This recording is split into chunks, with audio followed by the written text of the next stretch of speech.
from an industry perspective, we came up with a program called the Leading Women in Banking and Finance. And what this program does is it takes women in senior positions and prepares them for the C-suite.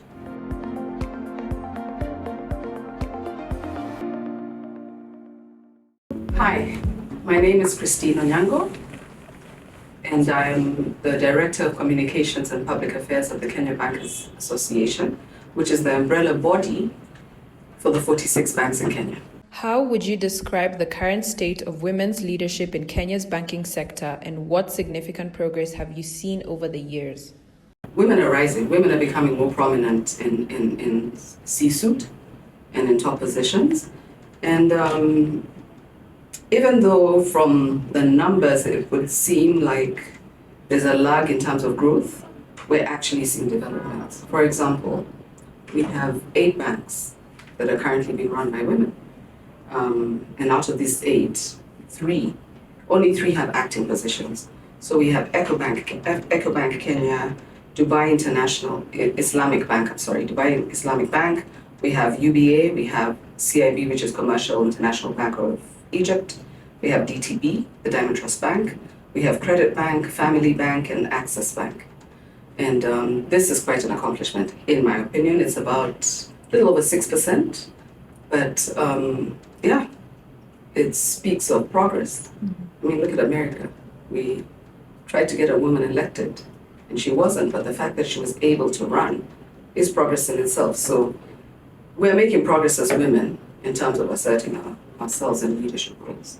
What are some of the key challenges women face in ascending to leadership positions in banking, and how can these be effectively addressed? If I look at some of the challenges, I'd speak to gender bias and stereotypes. So just unconscious bias that questions women's capabilities. Not to sound stereotypical, but how many times have you been in a boardroom with men? And the assumption is you're the one that should get up and get them a cup of tea. And just general biases that, because we lead with heart, not head, that we're not capable of being objective. Okay? And then lack of role models. Very few women, well, let me not say very few, but some women are reluctant to step into leadership roles because of what it means for them. Women are nurturers.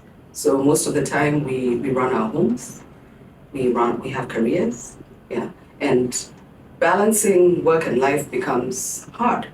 So some women just feel like as long as you can get to a comfortable place where you can manage both, stay in that position. So you find that at times women are not willing to take up C-suite positions. Networking barriers. Networking is an art. It's not something that you take for granted, and you have to put yourself out there. So we suffer from imposter syndrome, and men do too. They just cover it up better. And some of these things will prevent you from actually putting yourself out there and introducing yourself to someone and selling yourself, selling your skills. I was at an engagement recently, and we had the honor of listening to the National Treasury CS, Honorable Mbadi, and he said that when you network, make sure that you leave a lasting impression. Because if you just introduce yourself, that person will, and not leave anything of value, not tell them anything of value about yourself, the person will put your card down and forget about you. So you've got to think before you go to a networking opportunity event. What is it that I'm looking to gain out of this, and how do I add value to the person I'm willing to connect with? Because I know the value I want from them, but what value am I putting out there? So there's that. The whole space of what is a mentor, what is a coach, and what is a sponsor, and what do I do with the 3? Yeah, a sponsor is someone that will speak for you in the room when you're not present, and that's, I think, as you go up the ladder, that's the most important of the 3. Yeah, because I feel that by the time you get to the C-suite, you already have been mentored. You're already learning how to coach. You should already be paying it forward. But do you then have that sponsor that speaks for you in the boardroom to say you need to, this person is ready for this job. This person will be perfect to handle this role. How flexible are the organizations we work for? Do they understand that we're career women who also want to raise families? And how do you bring this out in the workplace where it works for you? Are you able to confidently sit down with your boss and say, I'm all in, but I have a family. How can we make it work? So can I have flexible work hours? Can I work from home on some days? How then do you navigate that space? What is KBA doing to promote gender diversity, and could you share notable initiatives or programs designed to empower and equip women for leadership in the banking sector? Back in 2016, KBA realized that we have a need for women to rise and own the space, in the boardroom, in the C-suite. But to prepare them for even positions in Exco, some banks were aggressively training their women, had funding to train women, and some banks just don't. So from an industry perspective, we came up with a program called the Leading Women in Banking and Finance. And what this program does is it takes women in senior positions and prepares them for the C-suite. The C-suite and for the boardroom. What we've been doing is when we started, we would have influential women who in their own right have self-actualized. Bring them in and have them speak to the women about their career journeys. Very inspiring, very encouraging. But at the end of the day, we realized that was not enough, because that doesn't speak to your inner fear. It doesn't speak to your personal problems. So you leave knowing, oh, I met a phenomenal woman, and her story is very captivating, very enlightening. But how does that impact my life? So last year we ran a survey and just asked women. So in addition to how many times would you like this forum, we asked, what would you like to hear about? Tell us what your fears are. And then we took a poll based on the things that we selected. We had like 8 things. And the things that came out at the top were finding your clarity, finding your inner voice, and of course, imposter syndrome. And then some came up with things like, how do you deal with the men's club? And interestingly, how do you form a women's club where we can support each other and be that person that speaks up for you?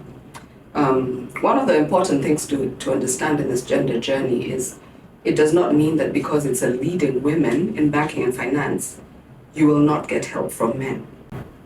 I met Julius Kipnichich for the first time last week, and I was telling him how I quote him a lot when I speak, because I love what he said. So he said that when a woman is hired in a position of C-suite or in a boardroom, you're not hired to join the men in the men's club and become masculine, bring out your masculine energy. They're hiring you for your soft skills, for your feminine energy that you bring to the room that becomes a voice of reason amongst all this testosterone. So he says, so own it, And he put it so simply, but I thought it was so profound, because that's what we do. We come in and we think you have to be as tough as a man. You have to, and actually not even as tough as a man, but 10 times tougher to be heard. That's not true. You just have to find your voice. So what we've done is therefore developed an annual program where it's growing, but we started with a small workshop last year just to understand what the issues were. Came back this year, had a full day workshop, and brought, we called it Finding Your Voice Part 2, brought a lady by the name of Laura Mears. She works for a company called Giantus, the Giant Company. What Giant does is they run it's called the 5 Voices Personality Test. And this test teaches you to first find your voice and then learn how to complement your voice with the other voices around you. hence build a powerful team. So there's a nurturer. Are you a nurturer? Are you a connector? Are you a creative? Are you a guardian or are you a pioneer? Pioneer being the loudest and probably the one with the most masculine energy. Yeah. So if you're a pioneer and you have a nurturer who's the softest, but 43% of most of the population, how do you connect so that you're not clashing because you're not understanding this soft touch or you're not understanding this hard touch, but you're connecting and using your voice to kind of strengthen your team. And it was a very, very impactful workshop. And it's interesting, I had about 95 women. And since then I've got another 50 or so that have sent me requests that they'd like to be a part of the program. So the plan is find women in the industry that are in senior roles, understand that the higher up you go, the lonelier it gets. Come up with a program that works for addressing their fears, right? As you also connect them with the 8 CEOs that I mentioned. So connect them with the women that have already self-actualized, I'll use that word for lack of a better one, and see how they can pay it forward. How do they help them not only find their voice, use it, and pull someone else up with them? So yeah, so that's what we're doing at KBA. And then also policies. Many banks are coming up with policies where they're making the work environment friendly to women. And easiest way to get someone to grow, if I have a child and my workplace provides a creche, that means I can be at work more. So is it selfish of the organization? No, they're meeting my needs, right? If you have flexible work hours, it means that if I can come in at 7 and leave at 3, I can go home, I can go pick up my kids, go home, get back on the computer, say 8 when the kids sleep, for another 2 hours. And that works. My employer wins and I win. Companies like Standard Chartered have taken it even further. They have come up with programs for women in menopause. So that's amazing. So they're thinking of all the different issues that women go through and addressing them one by one. So yes, and this speaks to policies that help nurture women in the workplace. Looking ahead, what is KBA's vision for achieving greater gender parity in leadership, and how do you plan to measure success in this area? Like I said, we have 8 CEOs currently. It would be good to know in EXCO, in each bank, what are the percentages? So it's doing a gender study on equal representation, just to see are banks really ensuring that women are represented. Parliament has what, a 2/3 rule? What's the rule in the banking industry? That's what we need to figure out. It's also very easy to say it like I just have, but we have to build confidence in women to take up these roles, right? So continue with the capacity building, continue with the supportive workplace policies on flex hours, parental leave, and just, sensitizing them to the differences, I guess, between the gender roles and how you work with each. And then also, like I mentioned, mentorship and sponsorship programs. How do you help someone get a sponsor? And how do you help women get to the point where they're bold enough to walk up to someone and say, look, I like what you represent, whether you're male or female, and can you mentor me? Can you walk with me? Can you walk this journey with me? Because at times, it's as simple as just having the confidence to have that conversation with someone who might actually inspire you just by telling you, absolutely, do you know that I see this strength in you? That in itself could be something that could boost your confidence. Yeah, so just knowing and walking with someone that they're considering you and they can mention your name in the room. So how do we measure success? Again, percentage of women in leadership and senior positions, We run surveys just to find out, is our program working? Are we hitting the mark in as far as what we are offering? And also, what would they like us to help them out with? And then also retention rates in the different banks, especially in those senior positions. Are banks able to retain female leaders, or are they quitting as a result of, fear, or this is too much for me, I can't handle the pressure? So again, if someone's walking with you, it makes it easier.